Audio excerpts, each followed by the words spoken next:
For 20 years, maxing your 401k was the smartest thing you did with money. If you earn over $200,000 and you're in your 50s, it might not be anymore. This isn't going to tell you to save less. It's the wrapper around those dollars that deserves a second look. Here's the trait nobody re-examines. Every pre-tax dollar you contribute today buys a deduction now and creates ordinary income later, landing on top of forced withdrawals, Social Security, and possibly a survivor's single tax bracket. For a woman with a 7-figure pre-tax balance already, that trade can quietly cost 6 figures over retirement. I'm Hazel Secco, Certified Financial Planner, CDFA, and a fee-only fiduciary at Align Financial Solutions. Today, why you'll be in a lower bracket in retirement is often false for people like you. The wrapper decision that replaces blind maxing, same dollars, smarter buckets, and the 3 situations where pre-tax is still the right call. Here's the frame. The question is the wrapper, because the same $24,500 can go in pre-tax, deduction now, ordinary income later, or if your plan has a Roth side, after tax, no deduction now, never tax again, same sacrifice today, 2 completely different retirements. Blind maxing isn't oversaving. It's letting a decision you made at 32 keep making itself at 53. Part 1. The comparison, your rate now versus your rate later. The textbook rule is one line, pre-tax wins if your tax rate now is higher than your rate in retirement. Roth wins if it's lower. True. The problem is how casually everyone fills in your rate in retirement with a shrug and the folk wisdom, you'll be in a lower bracket then. For most people, that folk wisdom holds. For you, high income, high savings rate, large pre-tax balance, it often doesn't. For 3 mechanical reasons. No rate hike predictions required. 1. The forced income floor. A large pre-tax balance generates required withdrawals whether you need them or not. 2. The stack. Those withdrawals land on top of Social Security, which delaying to 70 as a higher earner makes bigger, plus pension income, plus portfolio income. Retirement for a strong saver is not a low-income event. 3. The survivor's bracket. If you or your spouse ends up filing single, and statistically in most marriages the woman does, roughly the same income gets taxed in compressed single brackets, the widow's penalty apply to every pre-tax dollar you're adding today. Run those 3 honestly, and a woman contributing at a 32 or 35% marginal rate today may be deferring into a future effective situation that is meaningfully lower, and in the survivor years can be higher. The deduction still feels good in April. It's just no longer obviously a bargain. So what does the unblind version look like? Not a rule, a 1-hour annual decision. Here it is. Part 2, the wrapper decision, step by step. Step 1, capture the full match.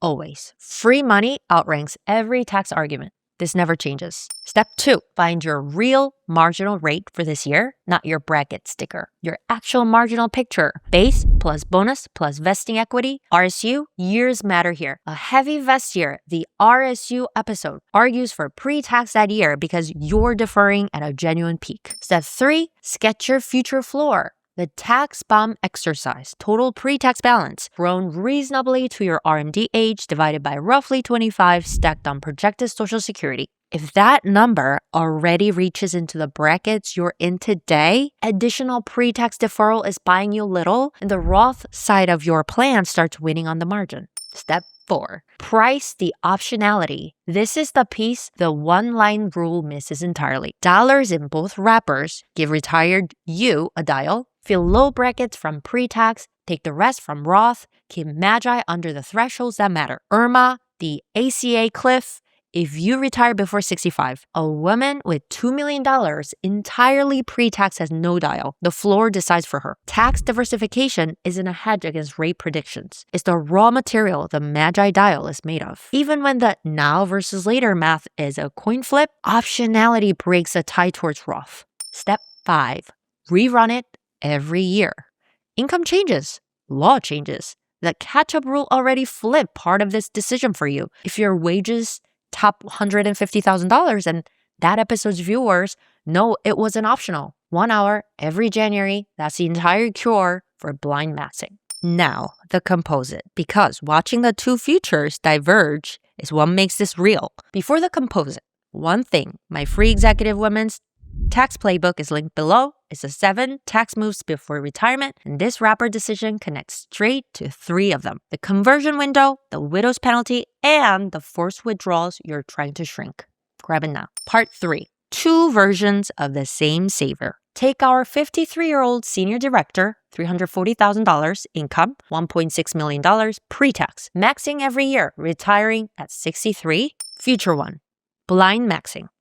10 more years of pre-tax contributions and growth push the balance well past $3 million by RMD age. The floor forces 6 figures of ordinary income onto her, on top of a delayed Social Security check, in brackets that look suspiciously like her working years. If she's widowed, single brackets, her Roth conversion window between 63 and her RMD age is her only escape valve, and she now needs to convert aggressively, paying the tax anyway, just later in a compressed window. Sound familiar? It's the exact conversation this whole season keeps having with women who arrive at 60 with everything in one wrapper. Future 2. Same dollars, chosen wrappers. Starting at 53, her new contributions go Roth. Her catch-up already had to. In genuine peak income years, the big vest, the bonus spike, she flips that year's contributions back to pre-tax on purpose. Same total saved to the dollar. At 63, she arrives with a smaller pre-tax bomb, a meaningful Roth base, and a conversion window that's a strategy instead of an emergency. The floor is lower, the dial exists, the widow year math is survivable, and if you just watched those 2 futures and thought, I have no idea which one I'm on, that's exactly what a call is for. 15 minutes, complimentary, no pitch. I'll sketch your real floor and tell you this year's wrapper answer with your actual numbers. And if pre-tax is still right for you, I'll say so. The link's below. For now, stay with me because I owe you the cases where I'm wrong. The difference between those futures wasn't $1 of extra saving or a single market call. It was the wrapper, chosen consciously for 10 years. Which is exactly why I have to tell you who should ignore this video. Because pre-tax still wins real cases and honestly is the brand. Part 4. The good news. 3 cases where pre-tax is still right and the sort. Case 1. The genuine peak year.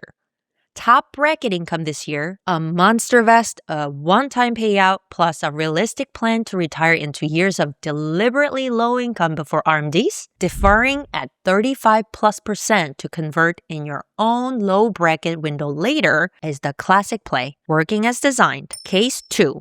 The state arbitrage. High tax state now, no tax state at retirement. Deducting at New Jersey rates and withdrawing at Florida rates is real money. The when not to convert episode runs its exact math. Case 3. The charitable balance.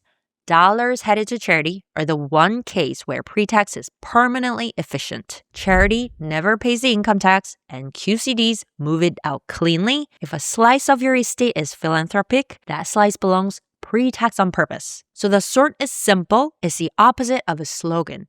Max the match, then choose the wrapper annually with the 5 steps. Let the peak year state and charity cases pull specific years back to pre-tax with a reason attached. The enemy was never the 401k. It was the autopilot, the landing. 3 things to do this week. Write this down. 1.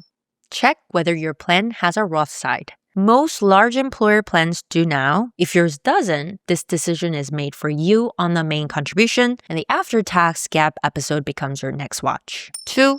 Run the floor sketch. Pre-tax total grown to your RMD age divided by 25 stacked on Social Security. If it lands in today's brackets, you have your answer for next year's wrapper. 3. Write this year's wrapper decision down with its reason. Pre-tax, peak vest year, Roth, floor already funded. 1 sentence. If the sentence is pre-tax because it's what I've always done, that's blind maxing, and now you've seen it. So here's the whole thing in 1 line. The enemy was never your 401k. It was an autopilot. Max the match. Then choose the wrapper on purpose every January. 1 hour, 1 sentence with a reason attached. If the reason is, it's what I've always done, you've just seen what that cost. The playbook and the call are both linked below if you want them. And if this was useful, I've left another one for you right here on the screen. It picks up close to where this one leaves off. Go watch it. I'll see you there.